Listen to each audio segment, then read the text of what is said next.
عودة قناة بطوط على القمر نايلسات 301 الجديد. السلام عليكم ورحمة الله وبركاته. أهلا بكم مشاهدينا الكرام، معكم ياسر حمد الله من قناتي تي في. زي ما شفتوا في عنوان الفيديو، عودة قناة بطوط على النايل سات 301 الجديد. القناة طبعا الكل عارفها، ولكن القناة تم إغلاقها قبل فترة، والنهاردة القناة رجعت على تردد جديد. عشان تعرف طريقة تنزيل القناة وإضافة التردد بالشكل الصحيح، تابع معنا الشرح حتى النهاية. وما تنساش لو عجبك الفيديو تدعمنا بلايك، ولو انت مش مشترك في القناة دعمنا بالاشتراك في القناة وفعل الجرس عشان يوصلك كل ما هو حصري وجديد. ويلا بينا نبدأ على بركة الله خطوات تنزيل القناة. من الريموت كنترول هتضغط زر القائمة الرئيسية منيو، وتجيب أمر التركيب بالشكل ديتي أو التكوين على حسب البرمجة والأوبشن الخاص بالرسيفر بتاعك، وتضغط أوكي. لو في رقم سري طبعا هتكتب الرقم السري بتاعك، وتنزل على حاجة اسمها قائمة الترددات. اول ما تخش على قائمة الترددات هتلاقيها معاك بالشكل ده، اسم القمر من فوق نايل سات، ومن تحت الترددات الخاصة بالقمر. عشان تعمل اضافة لاي تردد او تعديل على اي تردد، هتلاقي 4 اوامر رئيسية موجودة عندك في القائمة: اضافة، تعديل، حذف، بحث. الاوامر دي بتختلف من رسيفر للتاني على حسب البرمجة والاوبشن الخاصة بالرسيفر بتاعك. على سبيل المثال انا عندي مكتوب اضافة اللون الاحمر، انت ممكن تلاقي الاضافة عندك اللون الاخضر او الازرق او الاصفر، عادي مفيش اي مشاكل. الكلام ده بيعتمد على نوع الرسيفر والسوفت الخاص بالرسيفر. المهم هتضغط على زر الاضافة.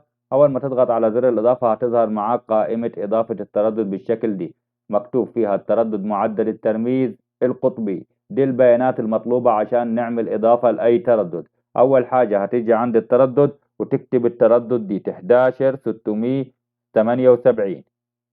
11678، تضغط اوكي. تنزل على معدل الترميز تكتب 27500 وتضغط اوكي. هتنزل على القطبية تخليها حرف الفي يعني رأسي او عامودي، وتضغط اوكي. بيقول لك هذا التردد موجود مسبقا. معنى الكلام ده انه التردد موجود عندك في قائمة الترددات، ودايركت الرسيفر هياخدك على التردد. تضغط اوكي على التردد، هتظهر معاك علامة صح بالشكل ده. اول ما تظهر علامة الصح على طول تضغط على زر البحث. اول ما تضغط على زر البحث هتظهر معاك قائمة البحث. في القائمة دي هتروح على بحث الشبكة تخليه ايقاف عشان ما يعملش بحث في جميع الترددات وياخد معاك وقت. هتروح على نوع القناة هتخليه مجاني وهتضغط اوكي.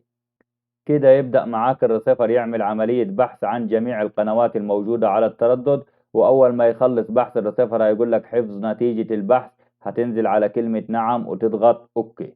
كده تمام، احنا عملنا بحث في التردد ونزلنا جميع القنوات الموجودة على التردد. نشوف القناة مع بعض نزلت ولا لا.